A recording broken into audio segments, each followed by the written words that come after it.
Amen. A blessed afternoon to everyone. Are you all blessed? Amen. I believe that God is here. Amen. As we are worshiping Him, experience His power, His presence. And in the house of the Lord, there is joy. Amen. Now, let me just give you these signs as we look at secular things. In secular things, when you look at vulgarizing self, it says, invite us to your next blow up. This is a vulgarizing shop. You know? Pag nasiraan ka na sa sakyan, sabi, invite us to your next blow up. Now, to a butcher, let me meet your needs. Because they are butchers. And then, sa computer store, sabi niya, out for a quick buy. Ito naman, sa funeral home, sabi niya, drive carefully, we'll wait. Hindi. Sabi niya, muffler shop, ito yung magtitinda ng mga ambutso. Sige lang. Sabi niya, Kasama mo. no appointment necessary. Tagal mo ba? Kasi we hear. Mabay pa. Now in our Christian life, we have slogans. We call it slogans. It says in a mission, it says the true greatness of any church is not how many it seats, but how many it sends. Amen. Tama? And then, in evangelism, sabi niya, go, send, or disobey. Hello? To the lost people matter to God, and so they must matter to us. Tama ba? Amen. And then, in faith, Christ wants not nibblers of the possible, but grabbers of the impossible. That's what God wants. And then in prayer, the will of God, nothing less, nothing more, nothing else. Because it's already the will of God. And then, the church, the best remedy for a sick church is to put it on a missionary diet. No.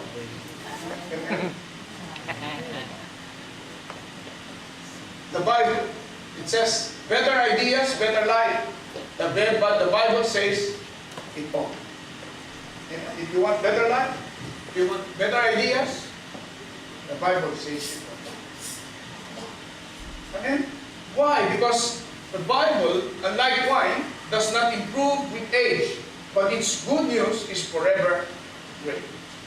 Amen? Who among you here are reading the Bible? Who among you here have their Bibles?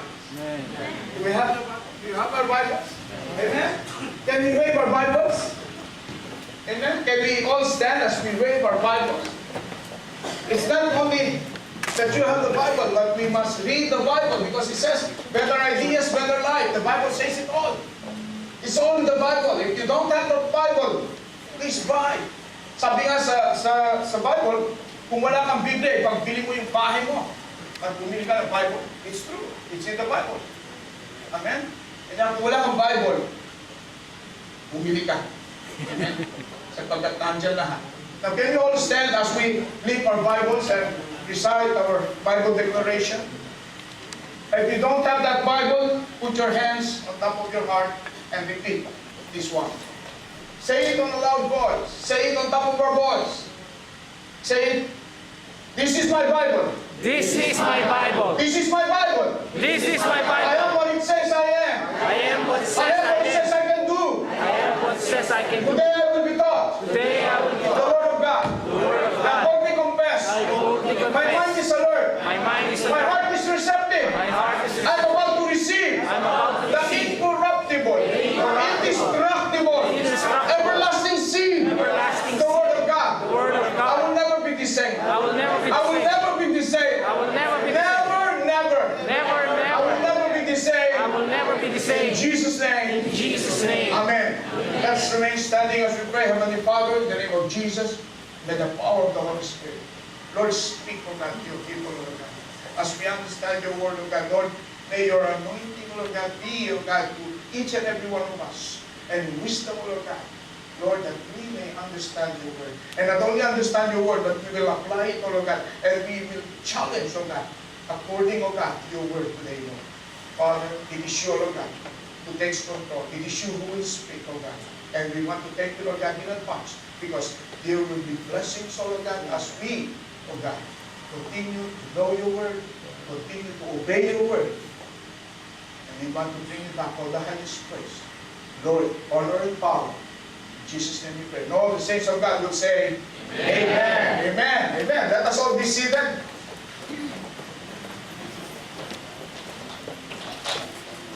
Amen. Today we'll talk about the mighty river of God.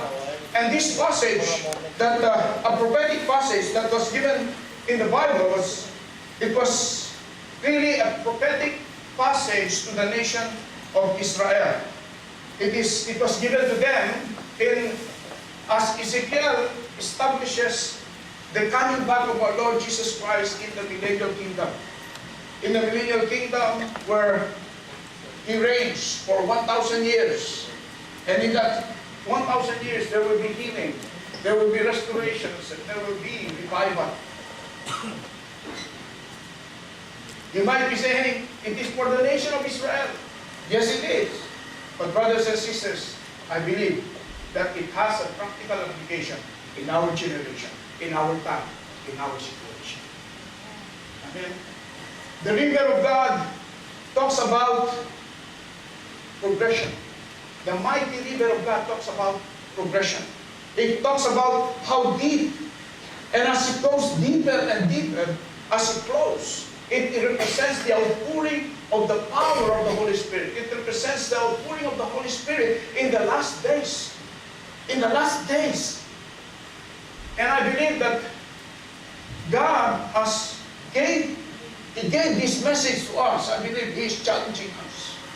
Amen. God is challenging you and me. Amen. The greatest thing that God has given us is to challenge the believers in Christ. Now, you might be saying, brother, I am now in a situation where I'm about to give up. Pastor, I'm about in a situation where I have so much situation, so much problem in my life. I'm experiencing problems, I experience it days by days. But brothers and sisters, I would say that the Bible would say even, do not quit. You might be experiencing hardship in life. You might be experiencing negative things happening in your life that somehow, somewhere you want to give up. Don't quit. I don't know if you heard this every time I have this situation in my life. I have this kind of situation in my life. I always read this thing. It says, don't quit. Have you heard this one? Yes. Don't quit. It says, when things go wrong, as they sometimes will, because never it will be in good terms. It says, when the roads are trudging seems all uphill, when the funds are low and the debts are high. It says, what you want?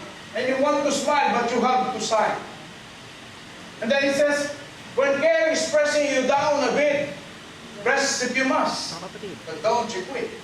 Say to the person right there, don't quit. Don't give up. Life is weird when it twists and turns, as every one of us sometimes turns. And then it says, and many a failure turns about when he might have won, have he stuck it out. Don't give up, though the pace seems slow, you may succeed with another blow. Amen. And then, often the goal is nearer than it seems to a faint and faltering man. Often, the struggler has given up when he might have captured the victor's cup, and he learned too late when the night slipped down how close he was to the golden crown. Now, everybody, can you read the last phrase here? Can you read it aloud? Ready, go. Success is failure turned upside down. The silver king of the clouds of down. And you never can tell how close you are. It may be near when it seems so far. So stick to the fight when your heart is weak. It's when things seem worse that you must not quit. Say again to the person on your right. Don't quit. Don't quit. Don't quit. Brothers and sisters. Why? Because You are in progress. God is making us in progress. And He wanted us to take in progress. As He has given this message, He wants us to be in progress. The river of God, it speaks of progress. The deeper we go, the deeper we are. Hallelujah. Experiencing the power of God in our lives. We are in progress. And as we are in progress, God is doing something in our lives. God is making something beautiful and making us joy. And every time we give to God what we have, our lives. Hallelujah. God is so delighted. Amen.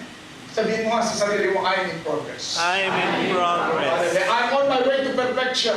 I'm on my way to perfection. God is making us perfect. We are not just perfect here, but God is making us perfect. God is making His way so that we can take that thing. So God is making us in progress. I am in progress. Everyone here is in progress. Hallelujah. Are you in progress? Amen. Now, look at this one. I just want to show you. Ako nagpapasalamat dito sa anak niyo, si Hines. Sabi ko, anak, pati-drawing mo nga itong drawing na ito, itong situation na ito. And you made it. Amen. No? Kasi may gift yung so gamitin natin. Amen. Bakit pa tayo pupusan ko mga internet connections, meron namang gift na binigay ang Diyos. Amen? Palakpakan ko natin ang Panginoon. Amen? Hallelujah!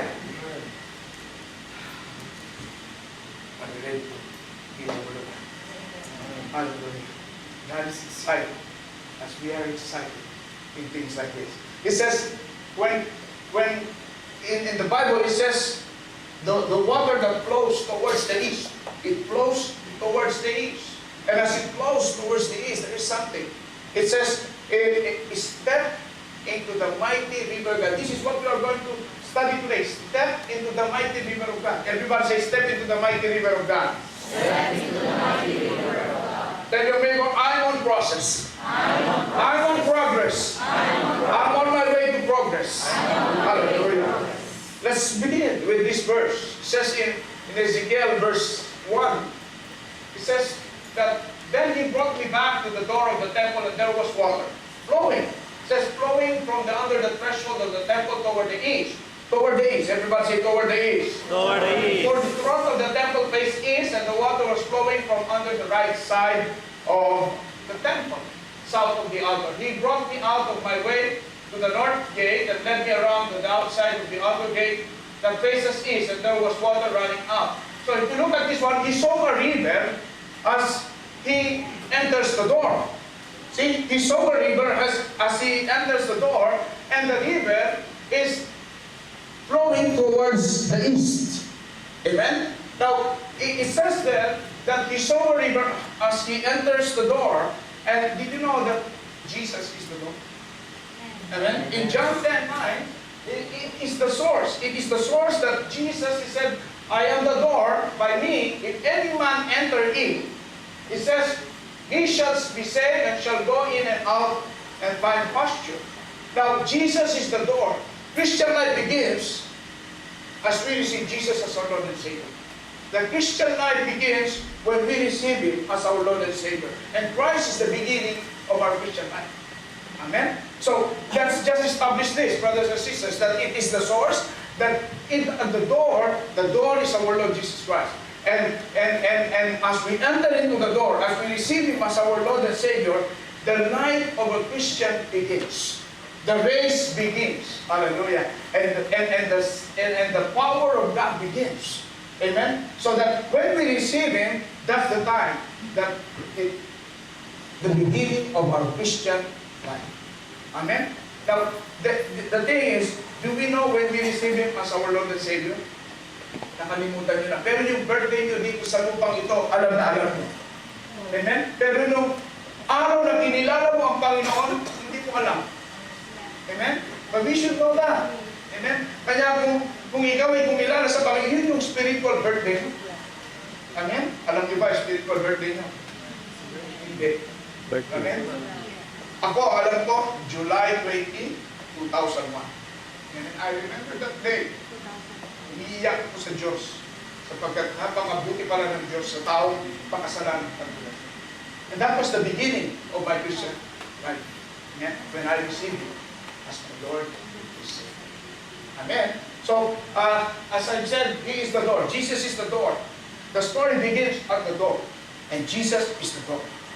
Amen? Now, you will notice here that the water flows at the east, towards the east. And it talks about priority. When you talk about priority, sabi niya, ang araw daw ay, saan ba? Sumisikat sa silangan. And that is east. Amen? And the Bible says in Psalms 113, it says, from the rising of the sun to its going down, the name of the Lord is to be praised. Now it talks about priority. That is why it says in the Bible that seek ye first the kingdom of God and His righteousness, and all these things shall be added unto you. That you will not experience spiritual life, spiritual maturity here, spiritual growth. No spiritual life, no spiritual growth if we don't make God our priority. Amen? So if you make God our priority, and you will see spiritual growth coming in your lives. Hello? And that is why He says, from the rising of the sun to its going down, the name of the Lord is to be praised. It's a priority that God should be our priority. Amen? That's why He says, it will not be conflict with God's Word. God's Bible says that love the Lord thy God with all thy heart, with all thy soul, with all thy mind. Amen? That's the first law that Jesus has given us. Amen? And then, from the rising of the sun, it says, in its source. And then it says, in its direction. In its direction, that from the altar, it says, from the altar of God, the sacrifice. It talks about the sacrifice of Christ. And the sacrifice of Christ is at the cross. The cross where Jesus was nailed. Amen? The cross where Jesus has been nailed, all our sins were nailed down into that cross. Lahat ng mga kasalanan natin napako doon sa krus. Lahat ng mga kasalanan natin dinala ng ating Panginoon. And in that direction, that when Jesus, He said that in John 16:7, sabi niya, this is good, it is good for your good that I am going away, because I am leaving you the Comforter, and that is the Holy Spirit. The Holy Spirit is the one guiding us. The Holy Spirit has been our teacher, our guide, everything. That is why when we sin, when we commit sin, there is a conviction in us, because the Holy Spirit is in us. That when we receive Jesus as our Lord and Savior, we receive the power of the Holy Spirit in us. Amen. And that is why when in John 16:7 it says, unless I go away, the Counselor will not come to you, but if I go, I will send Him to you. It is the Holy Spirit. It is the Holy Spirit that you receive. Amen. And the Holy Spirit is the one guiding us, teaching us, guiding us in all our ways, in all the things that we are doing here in this earth.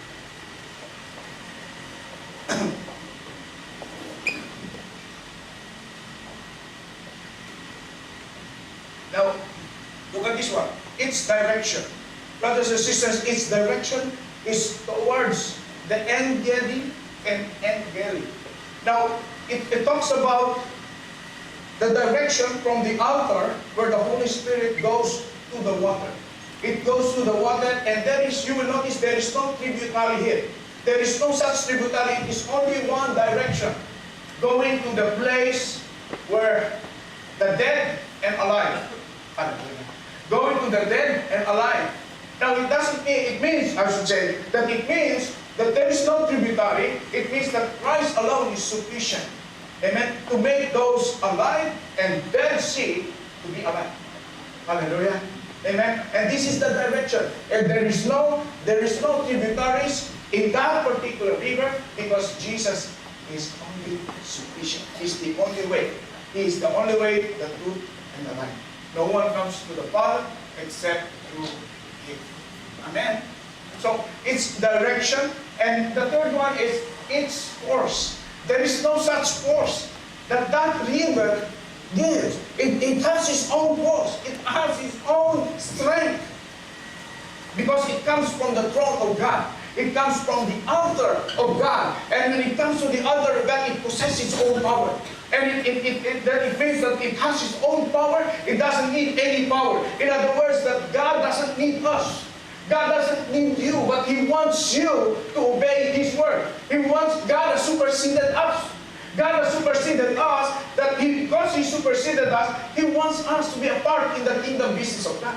He wants you to be a part in the kingdom business, in sharing His word, in sharing how good our God is. That even when we sing here, how good our God is, we need to share these things so that other people come to this place who haven't received, who haven't heard the word of God, will also experience the power of God in them. This is what God wants us. That in its source, it has its own source. It comes from the altar of God, from the throne of God. Because it comes from the throne of God, it possesses its own power. Because it possesses its own power, it supersedes us. He don't need us, He don't need you, but He wants you to obey His word. Because whatever we do, God will do something so that His kingdom will come. So that His kingdom will move. So that His good kingdom will continue and continue and continue. Amen? But there is great reward. Hallelujah. There is great reward when you, being the sons and daughters of God, will be used in His kingdom. We're not after the reward, but because we love God. But because God has saved us. But because God is so faithful. Because God has saved us. Because God is so powerful. That is why we move. We are motivated not on the gift that He gave us, not on the benefits that we receive, but because we love God. Amen. We love God. Amen. And when you love God, you are motivated. Because no matter what, I'm saying, brothers and sisters, hallelujah. Amen. Can you give a clap for praise to the Lord? Hallelujah. Amen. Those who love God, give Him a mighty hand of praise. Those who love God, give Him a mighty hand of praise. Give a shout of hallelujah.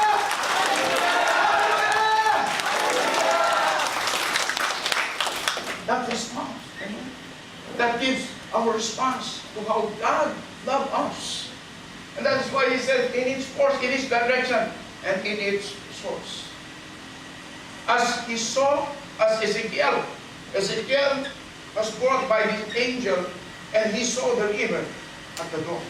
And the door is Jesus. He is the source.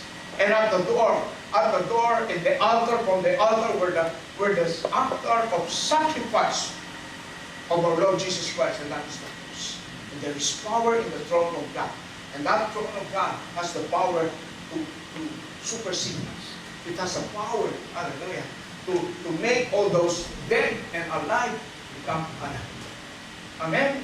Now here, it says in verse 3 and 4, I would like to give more on these things. It says, and when the man went out to the east, with the line in his hand, he measured 1,000 cubits, and he brought me through the waters, and the water came up to my ankles. And then he says in verse 4, again he measured 1,000, and brought me up through the waters. The water came up to my knees. Again he measured 1,000, and brought me through the water, came up to my waist. Now, the line in the man's hand speaks of the Word of God. It talks about the Word of God that we receive, the Word of God that we hear, the Word of God that we read. It talks about, again, the line in the man's hand, it says, the Word of God. Amen? And that 1,000 represents the completeness. It represents completeness because in 2 Peter 3:8 it says, that beloved, be not ignorant of this one, that one day is with the Lord as 1,000 years.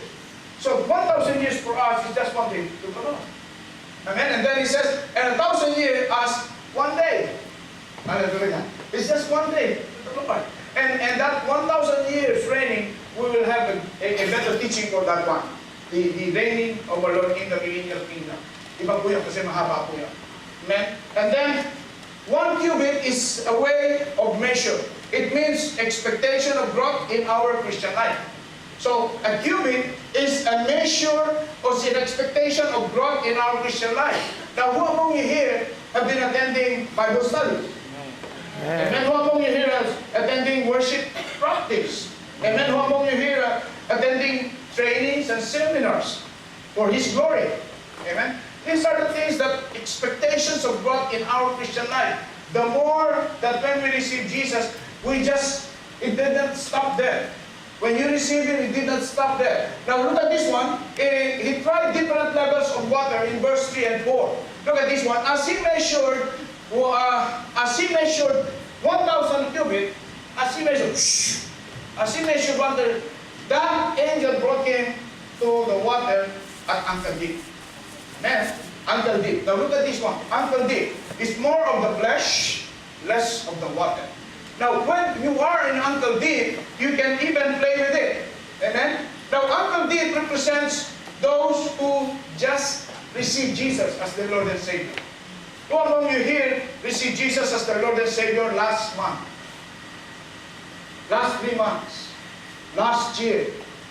Amen? Now, these are the things when you just attend the service, and then sometimes pag may labada ka, hindi ka attend the service. Sometimes meron kang importanteng gagawin, hindi ka attend the service. These things.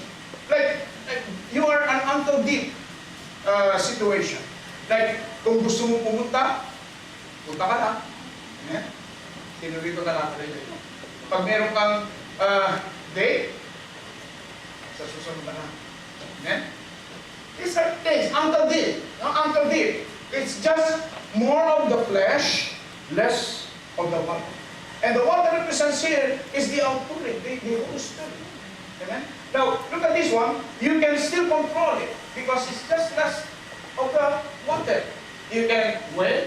You can play with it. Amen? Sino rito lagi naglalaro sa dagat mababaw? Diba? Ayaw mo. I remember when sila Heinz e bata pa, meron silang kiddie pool. No? At doon sila naglalaro. Nagbimisik-bisik. No? Ganyan yung anong tawag din? Baby Christians. Tama ba? Baby Christians ang tawag doon. They just play with it. But it's the beginning. But the thing is this, they already tasted and seen the power of God. Okay? Now, look at this one. When they are in that situation, ankle deep, what happens is that they just hear brethren who experience the miracles. They heard. Because they attend the service, they heard the testimony. Oh, I see how God made me alive. I see how God had given me the job. I see how God has given me miraculous things, healing. Amen? They see those things. They hear those things. And as they hear these things, they said, Lord, ako naman. Amen? Lord, I'm on my way. Hallelujah. Huwag ka mainggit, kapatid, kasi susunod ka na. Amen? Lord, I'm on my way to hear that. And I want to experience that kind of miracle that He has experienced. Amen? It comes in your mind. I remember when I was still a beginner, a baby Christian in 2001, lagi ko napapakinggan yung mga kapatid. Nagkaroon sila ng magandang bahay, nagkaroon sila ng magandang trabaho. Amen? Bakit kaya gusto kong maranasan? Amen? And so I started to ask God. And that comes in my mind that Uncle Deep, now you go now to the deep. You start to pray. Hallelujah. From baby Christian, now you start to pray. Hindi ka naman naiinggit, kaya lang, Lord, gusto kong maranasan yung power mo. Lord, gusto kong maranasan yung presensya mo. Lord, gusto kong maranasan yung mga pagpapala na binibigay mo na kamanghamang sa mga kapatid. Lord, gusto kong maranasan yung extraordinary blessing that they receive. I want to experience that one. And so you start to pray. Hallelujah.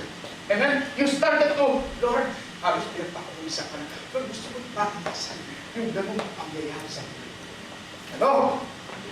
Amen. Lord, gusto ko rin makita sa aking mga mata kung paano ka kumilos sa buhay ko. Amen? Actually, kapatid, kumilos ka siya sa buhay mo, hindi mo lang makita. Ayaw mo lang makita. Kasi sarado pa yung mga spiritual eyes mo. Pero kumilos na ang Diyos kasi kumilala ka na eh. Amen? Kumilos na ang Diyos sa iyo. So look at this one. In the middle, you start to pray. Now, it is the beginning now to understand the spiritual growth, the spiritual power of God. You started to know Him more. You started to read His Word. You started to be hungry about His Word, about His power, about His awesome power. Amen? At gusto mo rin kasi magpatotoo. Hallelujah. Di ba pag hindi gusto mo rin magpatotoo kasi naranasan ko ang Diyos. Amen? Gusto kong maranasan ng kamangha-mangha pa. Pero gusto ko pang maranasan ng kamangha. But look at this one. The needy, more of the flesh, less of the water. Kasi hanggang needy pa lang eh. That means that you can still control the water. You can still control things. Amen? Well, kaya-kaya mo ba? You can still control it. Because more of the flesh, less of the water. Amen? So minsan, pinagpawisan ka, papawisan ka na mag-pray, pero ang tagal mo naman tumatay. Naiinip na. Madaling mainip. Ang Kristiyano, ang lalo na sa mga bitira, minsan madaling mainip. Parang hindi ko yata naranasan ng Diyos. Parang hindi ko yata nakikita yung pagpapala ng Diyos. Kapatid, nakikita mo, kanya lang, gusto mo lang kasi tangible things. God is giving intangible things. Yung pag-gising mo pa lang sa umaga, pinagpala ka na ng Diyos. Amen? Yung pagpapala niya na binibigay niya for 1 week na kumakain ka. Amen? Pinawa ka katabi mo, malusok. Amen? Amen. Hindi ka pa mabigatin yan? Ha? Hindi ka pa mabigatin yan? Pinagpapala ka na ng Diyos. Tingnan mo ang katabi mo, bigatin mo yan. Amen. Kaya mo muna ang topic yan dahil pabigat talaga yan. Amen? Pinagpapala tayo ng Diyos. Kaya lang, gusto natin, at that deep, nakikita mo pa lang yung mga tangible things. You don't see intangible things. Intangible things like things na may kumikilos ang Diyos sa buhay mo. Kaya nga, mapapansin mo, yung mga Kristiyano na matagal na, nagpapasalamat agad sa Diyos. Amen? Pinagpapasalamatan na nila kasi by faith we receive. Amen? The blessing of God. Eh ikaw, gusto mo to seek to live. Tama? Kailangan makita ng aking mga mata. Amen? Kailangan makita ko mismo. Amen? Na ibinibigay mo yung pagpapala sa akin, pati galing sa langit. Ginawa pagpupot ng Diyos. Amen? But we, as we continue to know Him more, from the unconditioned, from the needed, which is more of the flesh, less of the water. Andyan pa rin yung tawag ng mga barkada. Nakakasila ka ng barkada, tayo muna din ka nga. Amen? Andyan pa rin yung bagay na nasusunod pa rin ang sarili. Tama? Amen? So, pansinin nyo, lumaro sa inyong isipan, nawa, kung paano kayo nag-umpisa. Amen? Hanggang sa palalim na kayong palalim sa Diyos. Marami kayong mga excuses. Amen? Kasi may lakad ka. Amen? Kahit man yun. Amen? May lakad ka, talagang may lakad ka. Sabihin mo na yung totoo, pero magsinungaling. Amen? Naintindihan naman ng Diyos. Kanya lang, kung lagi naman may lakad ka, tanggalin mo na yung lakad mo. Unahin mo ang Diyos. Make God a priority. Amen? Make God a priority. Otherwise, you will not experience spiritual growth. If you don't make God a priority, you will not experience spiritual growth. But when you make God a priority, amen? Things you haven't seen before, you will see with your eyes. Amen? And then it says, waist deep. Ito na. Ito na, waist deep. Nandito na. So waist. Now, more of the water, less of the flesh. Now look at this one. The water, you cannot even, you can still control the water, but the water seems to be controlling you a little bit. Amen? Now this waist deep, now it talks about in your reproductive stage. Amen? This is more of, you are more of a soul winners. Amen? Hallelujah. You started to share the gospel. You started to bring souls into His kingdom. You started to be, hindi ka na masyadong, pinagpipray mo na ngayon, yung mga ibang mga tao na hindi pa kumikilala sa Diyos. It starts now na, Lord, alam ko naman, pinagpala ko na ako eh. Pagpipray ko itong si ganito. Huwag bang makakilala mo siya? I'm just giving you the practical thing because this is what God is telling me. Amen? Look at this one. As we continue to be in the wasting, you are, it says, in the reproductive stage, you continue now to gain and bring souls into His kingdom. But God's souls are not the one, we call it the fruits. They are not your fruit. It is God's fruit. Amen? We just are being used by God so that others can see Jesus. So that others will know Jesus. But we cannot say that they are our fruits. Amen? Huwag natin pagmalaki ni Sir yung bunga natin. Kung hindi dyan sa asawa ko, hindi yan nadala sa, kundi sa akin. Hindi ko yan nadala. Kapatid, until di kapatid. Amen? Nandun ka pa rin, kabunga. Hindi natin maisasabi na bunga natin yan. Kasi lahat ng mga yan, lahat ng tinarito ng Diyos, bunga ng Diyos. Amen? Mas magandang ikaw ay bunga ng Diyos kasi ikaw bunga ng pastor, bunga ng leader. Tama? Kasi baka maging kamukha mo yung pastor. Baka maging kamukha mo yung leader. Amen? Kasi may plano ang Diyos na malaki pa doon sa leader. Malaki pa doon sa pastor. Amen? Hindi natin pwede nasasabihin na kung hindi kayo, hindi yan popularity. Amen? Tandaan po natin, hindi natin maaaring sabihin na bunga natin yung mga tao niyan na kumilala sa Diyos. Bunga yan ng Diyos. Mas biblical pa. Tama? Hello? Mas biblical pa po yun. Na tayo, ako mismo, at ikaw, ay bunga ng Diyos. Sabihin mo sa tabi mo, bunga ako ng Diyos. Bunga ako ng Diyos. Hindi ka bunga ang araw ng Diyos. Amen? Bunga ka ng Diyos. Amen? Why is deep? Look at this one. Why is deep? You are in the reproductive stage. You begin to share the gospel. You begin to know God. You begin to share the goodness of God to other people. Hallelujah. Amen. The farther we go, the more we grow. Hallelujah. Amen. Can we say it, brothers and sisters? Uncle Bill? Need it and waste it. Hallelujah. Hindi ito yung chicken dip. Ano ba yung kinain natin kagabi? Vegetable dip. Vegetable dip. Amen. Hello? Now, again, when you talk about Uncle Dip, it talks about the early Christians, the baby Christian. No? Now, kung tayo naman matagal nang ginagamit ng Diyos, kailangan marunong din tayo umintindi sa kanila. Amen? Hindi yung, sinabi ng Bible, dapat umaten ka lagi. Pag nagtanong siya, kailangan with love. Amen? With love. Kasi pag walang pagmamahal pa rin, kailangan umaten ka lagi. Umaten ka na rito, kailangan umpisahan mo na. Kapatid, parang batas militar na yan. Amen?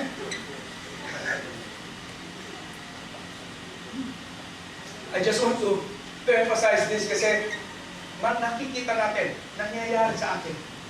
Amen? At ito yung bagay na sinabi ng Diyos. At habang inalo ko ito, sabi niya, ipaalala mo lang sa kanila na mahal ko sila. Amen? Now look at this one. Again, in verse 5, it says, again, he measured 1,000 cubits. 1,000 cubits. He measured again, and it was the river that I could not cross. It is a river that I could not cross, for the water was too deep, water in which one must swim, a river that could not be crossed. In other words, that he can no longer go to the other side of it unless he swim. Amen? So, he experienced the deepest water. Now, a while ago, he was in the knee deep. Ankle deep. Tama ba? Hindi niyo ako pinulit. Ankle deep. Hindi si auntie, ha? Ankle deep. Amen? Everybody say ankle deep. Ankle deep. And then, knee deep and waist deep. Now, he now goes to the deepest water.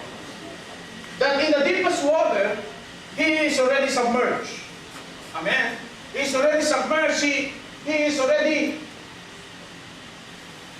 beyond his own ability. Now, let me just take this one. He experienced the deepest water. Look at this one. This situation here where the man, Ezekiel himself, experienced the ankle deep, knee deep, waist deep. No, kanya nga, yung yung pagdating dito sa submerged, may kakaiba. It's beyond his own ability. Now, let me just figure it out para mas lalo tayong klaro. Look at this one. If I may call Brother Hugo. Where's Brother Hugo? Come here, Brother Hugo. Brother Brian. Yan, palalaking katawan. Yan. Kali ka rito, brother. Talagang hindi ako mahuhulog dito. Kasi pag si Robert ko lang, pahulog pa ako. You hold your head? Yeah. Kaya niyo ba ako? No? Di ba pa? Upo kayo. Yan. Look at this. Yan. Tulubag ako. Kasi niyo. Kaya ba? Look at this. Then, you just turn to them. Yeah? Okay? Yeah. Oh! Look at this one. Here. See, where is my head? Where is my feet? Iikot niyo ko dito. Ang sarap pala sumakay dito. See? Thank you. Baka mahulog ka. Thank you. Masarap pala sumakay. Okay? Look at this one. Here. It is beyond your ability. Amen? It's no longer you controlling it. It is the water. Amen? It's not you. It's the Holy Spirit in control. He is under control now. Amen? And look at this one. It is beyond your ability. What else? It says, you end to support yourself. Because it is already the water is already now, amen, giving you things. Amen? Hello? Can you do it? Can you figure it out? Amen? And not only that, you have given yourself to the will of the river. Now, because you have given yourself to the will of the river, your will and the will of the river becomes one. Amen? In other words, amen, nangungusap lagi sa iyo ang Diyos. Amen? Kaya nga, when you are being submerged to the deepest water, you will experience beyond your own ability because it is the Holy Spirit that gives us the ability, that gives us the wisdom, that gives us the things to do. And not only that, you end to support yourself because it is the body is the Holy Spirit that supports you. Amen? And then, it says then, you are happy to be carried by the river. Amen? Amen? Okay. Alam mo, kahit hindi ko explain ito, amen?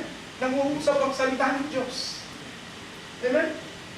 Tingnan nyo, sabi niya, you are happy to be carried by the river. Na maaaring, sabi mo, bro, hindi naman ako marunong lumangon. Spiritual naman pinag-usapan, hindi naman physical. Pag hindi ka marunong lumangon, punta mo sa Brother Ox. Yung mga anak ko nagturo sa'yo, doon sa malalalim na sa dagat sa Jumeirah, siya nagturo sa mga. Punta kayo, Brother Ox ka. May bagong ministry ka. Amen? Pero, spirit physical mo yun. Kung gusto mong matutong lumangon doon sa malalim. Amen? Meron tayo spirit, si Brother Ox. Amen? Kaya, sa spiritual na usapin, amen? When you give your will to the leader, when you give your will to the Holy Spirit, amen? And your will and the will of the Father becomes one. Amen? I believe that you will see signs, wonders, and miracles. You will see things which you haven't seen before. You will experience the power of God. You will experience how God moves in your life. Kaya nga kung minsan, hindi ko akalain na ganito pala pakapala. Kaya minsan nabibigla. Sino rito nasyasyak sa person nito? Amen? Di ba? Nasyasyak ka lagi kasi honor ka sa klase. Amen? Nasyasyak ka lagi kasi ikaw yung number one lagi. Amen? Hindi lang sa kalukuhan, nung siguro nung underdip ka sa kalukuhan, pero ngayon, submerged ka na. Amen? Number one ka na. Amen? Number one ka na sa blessing. Amen? Number one ka na sa mga pagpapala ng Diyos. Lagi mo nakikita yung pagpapala. Hindi lang yun. Tandaan mo. Hindi lang po yun. Number one ka sa blessing. Kundi number one ka rin sa pagbibigay ng blessing sa ibang tao. Amen? Di ba napakaganda? Na habang binibless ka ni Lord, binibless mo rin yung ibang tao.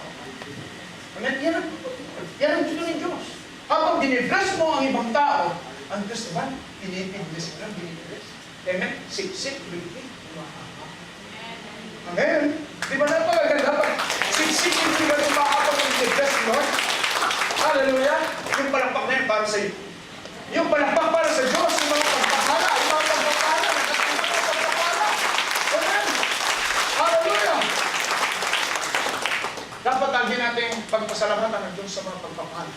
Now look at this one. In this area, where beyond your own ability, beyond your own strength, it ends to support yourself. There is blessing. Because it is the Holy Spirit that guides you. It's the Holy Spirit that gives you wisdom. It's the Holy Spirit that gives you the right thing to do. Amen? There are things that we have to do, but the right thing to do is so great when you ask the power of the Holy Spirit. When you are submerged. Hallelujah. When you are submerged in the power of the Holy Spirit, the right thing to do. Amen? Because there are things to do. There are right things to do in our minds. But there is more righteous things to do. Because it is God who gives us the right courage. Amen? Kanya kung ikaw ay nag-iisip pag-asawa, medyo Lord, matanda na ako. Medyo Lord, kahit sino na lang. Huwag naman. Look at this. Medyo, pare, Lord, parang bibigay na ako sa ministry na binigay. Ayaw ko na. Ang hirap. Marami kang mga negative things na maririnig. You know, brothers and sisters, you should not give up. Don't quit trying. Why? Because God has even invested more in you. God has invested so much in you that when you give up, ano mangyayari? Ibabalik at ibabalik ulit ng Diyos. Huwag mo na pahirapan sa sarili mo. Amen? Bakit kasi? Bakit kasi natikman mo na ang Diyos? Bakit kasi? Gusto pa ng Diyos. Amen? Kahit na ayaw mo ang Diyos, gusto ka ng Diyos. Sabi mo sa kanya, gusto ka ng Diyos. Gusto ka ng Diyos. Hallelujah. Amen? Hindi. God has invested much for you and me. Alam niyo po, kung kayo ang nandito sa posisyon natin, di ang leaders, ang hirap maging leader. Kasi kung ikaw ang leader, lahat ng tao, ng problema nila, tama mo. Kaya lang, buti na lang may leaders din na kasama. Kasi, napapagaan. Bakit? Kasi we give the right delegations of responsibility. And kanya, ang sister nito mga kapatid, habang ipinapasubo mo ang sarili mo sa Diyos, habang ipinapasubo mo yung kakayanan mo na ibinigay sa iyo ng Diyos, habang ipinapasubo mo ang talento na ibinigay sa iyo ng Diyos, paganda ng paganda. Pasaya ang buhay. Amen? Paganda ang itsura mo. Tama ba? Maganda ba itsura? Papogi ka ng papogi. Amen? Oh. Walang pogi rito, maganda. Oh, amen ba? Okay. Delayed reaction. Amen? Now let's go with this text. Said, as he experienced the deepest water, ankle deep, knee deep, waist deep, now he's being submerged. Now look at this one here. In verses 6 to 12, you will notice here, it says, he said to me, Son of man, have you seen this? Then he brought me and returned me to the bank of the river. And then he says, when I returned, there along the bank of the river were very many trees on one side and the other. And then he said to me, this water flows toward the eastern region, goes down into the valley, and enters the sea. When it reaches the sea, its waters are here. And then it says, and it shall be that every living thing that moves, wherever the rivers go, will live. There will be a great multitude of fish, because these waters go there, for they will be healed, and everything will live wherever the river goes. Amen? And then it says, it shall be that fishermen will stand by it from En-Gedi to En-Gedi. There will be places for spreading their nets. Their fish will be of the same kinds as the fish of the great sea, exceedingly many. O, yung mga MGM, magaling mag-fishing. Amen? By hook nga lang. Ito, by net. Amen? And then, but its swamps and marshes will not be healed. They will be given over to salt.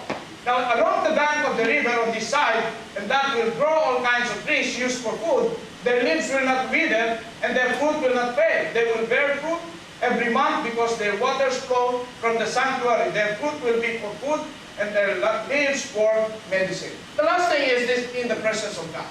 You are being submerged now. When you are submerged, you are in the presence of God. Amen? And when you are in the presence of God, it gives healing. It could heal. And it could revive. And not only that, it could bring forth fruit and freshness. And look at this one. It is now no longer you who dictates things. It is the power of the Holy Spirit. That when we are under the power of the Holy Spirit, amen? Look at this one. God has given us the power. The power to heal. The power to restore. And there will be restoration in this place where the river goes. Look at this one. It goes to En-Gedi and En-Eglaim. En-Eglaim are dead sea. They are dead, but when the river of water, when the water of God passes through these places, through these dead places, they become alive. Amen? In other words, that when we are part of that, being submerged into the mighty river of God, amen, experiencing, sharing the gospel to those people who don't receive Jesus as their Lord and Savior, to those people who do not want the gospel, amen, they will also know Jesus as the Lord and Savior. Amen? This is what God wants us. That as we go deeper and deeper into the mighty river of God, amen, there will be souls coming in. There will be new souls, new generations of power, new generations of evangelists, new generations of preachers, new generations of praise and worship leaders, new generations of great things in our very own lives. Amen? Because you are submerged. And when you are submerged, hallelujah, you will never see things which you haven't seen before. Amen? There is power. There is power when we are submerged in the power of the Holy Spirit. Amen? And that's why it could heal, it could revive, it could bring forth fruit and freshness. Who among you here wants this place, amen, to be filled with new souls praising God? Amen. Who among you here that believe that God will bring us to a bigger place? Amen. Worship. Amen. And when we say amen, amen, we have a dream. We have things to do. And God wants you to be submerged in the mighty river. You may be in an ankle deep, brothers and sisters, but God wants to accelerate you. Amen. God wants to accelerate you and bring you into the deepest water. Hallelujah. And when you are in the deepest water, look at this, you are no longer under control. You are no longer in your own ability, but you just relax. Who wants here to relax? Amen. And see the power of God. Amen. Now when you relax, hallelujah. Amen. It is God who takes control. It is God who gives direction. Amen. It is God who gives us the things to do, the right things to do. Amen. And sometimes it's so difficult. Sometimes it's so hard because there are things, there are barriers, there are things that blocks us, that stops us. But take note, brothers and sisters, when we give it to God, when you are submerged in the power of the Holy Spirit, hallelujah, you know what to do. Because it is the Holy Spirit that will give us, that will guide us, that will teach us, that will lead us to the right thing to do. Hallelujah. And as you step into the mighty river, I don't know, brothers and sisters, you may be in the ankle deep, you may be in the waist deep, or you may be in the knee deep. But God wants you to be submerged in the deepest water of God. Amen. And that's why when we take this in summary, we step into the mighty river of God, because as Ezekiel, he saw the river as he enters the door. And the door is our Lord Jesus Christ. And that's the beginning of Christian life. When you receive Jesus as your Lord and Savior, that's the beginning of your Christian life. And not only that, He tried different levels of water. What are these levels? Ankle deep, knee deep, waist deep, amen, and even to the submerged, to the deepest water. Amen? And that's why He experienced the deepest water. And when you are in the deepest water, you are beyond your control. It's the Holy Spirit that controls you. Amen? You no longer take your own control. It is the Holy Spirit that controls you. It is God that controls you. And when God controls you, hallelujah, I'm sure, brothers and sisters, you will see signs, wonders, and miracles happening. Amen? And then it says here, in the presence of God. That in the presence of God, there is healing. In the presence of God, there is power. In the presence of God, there is revival. In the presence of God, hallelujah, there are signs, wonders, and miracles. Brothers and sisters, we may be in the ankle deep. But God wants you to step in another faith. Step on your faith and go to the knee deep. You may be in a knee deep, but God wants you to be submerged more into the wisdom. And as God wants you to go deeper and deeper into the deepest, God wants you to be submerged. And as you are being submerged into the mighty river of God, hallelujah, you will never be the same again. Because God, they will see God in you. They will see the power of God. I just want to encourage you, brothers and sisters. There are two things I learned here. That the angel brought Ezekiel into the deepest water. The angel brought Ezekiel into the water. And Ezekiel experienced the different levels, even to the point that he was to the deepest. And unto this deepest, he saw that it is no longer him, it is God. Brothers and sisters, today, as we end up this message, I believe God is challenging us. God is encouraging you. You may be in ankle deep, but God wants you to step into a knee deep. Or maybe God wanted you to go directly to the waist or submerge into the mighty river of God. It's God who wants you. And it is you. God wants you